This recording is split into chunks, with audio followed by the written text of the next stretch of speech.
Assalamualaikum warahmatullahi wabarakatuh. Perkenalkan, nama saya Nur Ismailia, NPM 108, dan rekan saya Kavita Latifatul Khairunisa, NPM 015, dan Hanif Amalia, NPM 156, lalu ada Anissa Kusuma Dewi, NPM 162. Di sini kami dari kelompok 2 akan mempresentasikan laporan hasil audit. Jadi, kami telah melakukan audit atas ketidakefektifan dan efisiensi terkait strategi pemasaran pada perusahaan berkas seafood. Lalu, audit kami dimaksudkan untuk memberikan pendapat terkait masalah tingkat keefektifan dan efisiensi pada strategi pemasaran di perusahaan berkas seafood. Jadi, strategi pemasaran adalah merupakan strategi yang digunakan oleh perusahaan produsen barang atau jasa secara berkesinambungan untuk memenangkan persaingan pasar.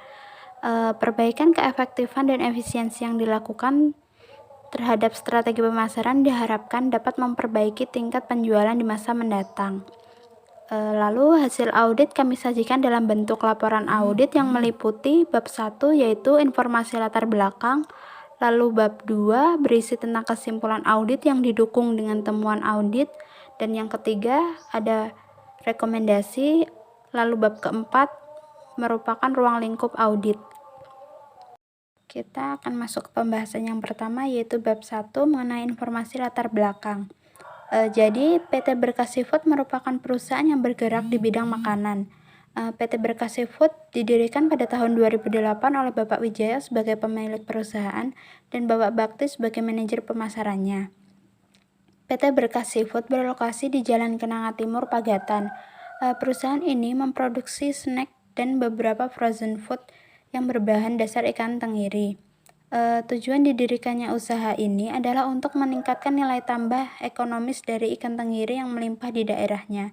Dan ternyata dari usaha Bapak Wijaya itu mendapat apresiasi dari pemerintah di daerahnya dengan menjadikan olahannya sebagai makanan khas dari daerahnya, dengan tujuan agar usaha yang dibangun Bapak Wijaya bisa berkembang dan membantu memperbaiki perekonomian masyarakat di sekitarnya. Susunan direksi perusahaan adalah sebagai berikut, yaitu pemilik perusahaan Bapak Wijaya dan manajer pemasarannya adalah Bapak Bakti. Sedangkan tujuan dilakukannya audit adalah untuk yang pertama itu mencari tahu tingkat keefektifan dan efisiensi di bagian pemasaran, lalu menilai kebijakan manajemen dalam proses pemasaran. Selanjutnya, perkenalkan nama saya Kavita Latifatul Harunisa. Di sini saya akan melanjutkan presentasi dari Mbak Isma,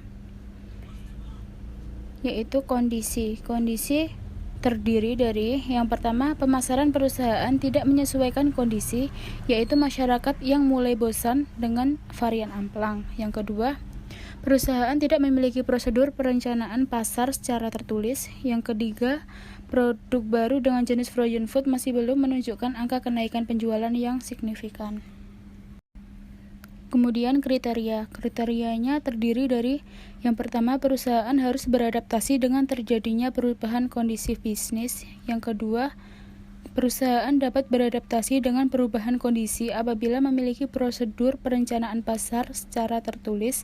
Yang ketiga, membuat studi terhadap keinginan, sikap, dan perilaku konsumen sebagai upaya meningkatkan pemasaran. Kemudian penyebabnya terdiri dari yang pertama, tidak ada inovasi baru untuk varian amplang. Yang kedua, membuat packaging yang lebih menarik. Yang ketiga, produk baru dengan jenis frozen food belum familiar di masyarakat. Kemudian akibatnya terdiri dari yang pertama, masyarakat bosan dengan amplang yang tidak bervariasi. Yang kedua, packaging yang bagus akan lebih menarik perhatian pelanggan untuk membeli produk perusahaan. Yang ketiga, produk baru frozen food tidak dikenal masyarakat sehingga belum menunjukkan kenaikan angka penjualan. Baik, perkenalkan nama saya Hanif Amalia. Saya akan melanjutkan pemaparan dari Mbak Kavita mengenai daftar rangkuman kasus PT Berkas Seafood. Nah, di sini rangkumannya itu meliputi kondisi, kriteria, sebab, dan akibat. Saya merangkumnya menjadi 3 kondisi, 3 kriteria, 3 sebab, dan 3 akibat. Tetapi di sini saya akan menjelaskannya ke dalam satu cerita menurut versi saya. Jadi menurut saya itu PT Berkah Seafood itu tidak menyesuaikan kondisi pasar. Nah, kondisi pasarnya itu masyarakat itu mulai bosan dengan produk amplang. Nah, di sini seharusnya PT Berkah Seafood itu melakukan inovasi varian baru, seperti membuat rasa-rasa baru dari amplang itu, seperti rasa jagung, rasa balado, atau rasa barbeque, atau rasa yang lainnya. Kemudian PT Berkah Seafood itu menurut saya itu harus memiliki prosedur perencanaan pasar. Karena apa? Karena kalau memiliki prosedur perencanaan pasar, itu perencanaannya itu akan lebih baik dan lebih tepat lagi. Kemudian PT Berkah Seafood itu seharusnya membuat studi atas perilaku konsumen. Jadi seperti apa sih permintaan pasarnya, seperti itu. Kemudian untuk masalah packaging, menurut saya itu lebih diperbaiki lagi, lebih dibuat lebih bagus lagi, karena jika packagingnya lebih bagus itu akan menarik pelanggan. Nah, kemudian untuk produk frozen food yang belum menaikkan penjualan, itu menurut saya solusinya itu dengan melakukan promosi menggunakan media sosial seperti Instagram, YouTube mungkin, atau yang sekarang lagi booming TikTok, seperti itu. Lalu menurut saya perusahaan juga bisa melakukan endorse. Nah, jadi produknya itu lebih dikenal oleh masyarakat lagi, dan feedbacknya itu bisa menaikkan angka penjualan, seperti itu. Nah, sekian pemaparan dari saya. Selanjutnya akan dilanjutkan oleh Mbak Anissa. Baik, nama saya Anissa Kusuma Dewi. Pada bab kali ini saya akan memberikan rekomendasi untuk perusahaan. Jadi setelah dilakukan pemeriksaan, kami sebagai auditor menemukan temuan-temuan, yaitu beberapa kelemahan yang harus diperhatikan oleh perusahaan. Kelemahan tersebut terdiri dari yang pertama, perusahaan kurang mempelajari tata letak atau lokasi perusahaan itu berada. Jadi lokasi perusahaan ini kurang strategis untuk menarik pelanggan. Lalu kelemahan yang kedua, perusahaan kurang berperan aktif di sosial media dalam mempromosikan produk dan mengenalkannya ke masyarakat.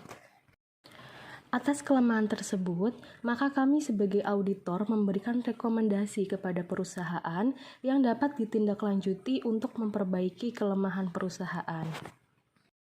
Untuk rekomendasi yang pertama, perusahaan harus mempelajari terkait dengan tata kelola atau lokasi perusahaan, seperti menentukan lokasi yang strategis untuk lebih bisa menarik simpati pelanggan.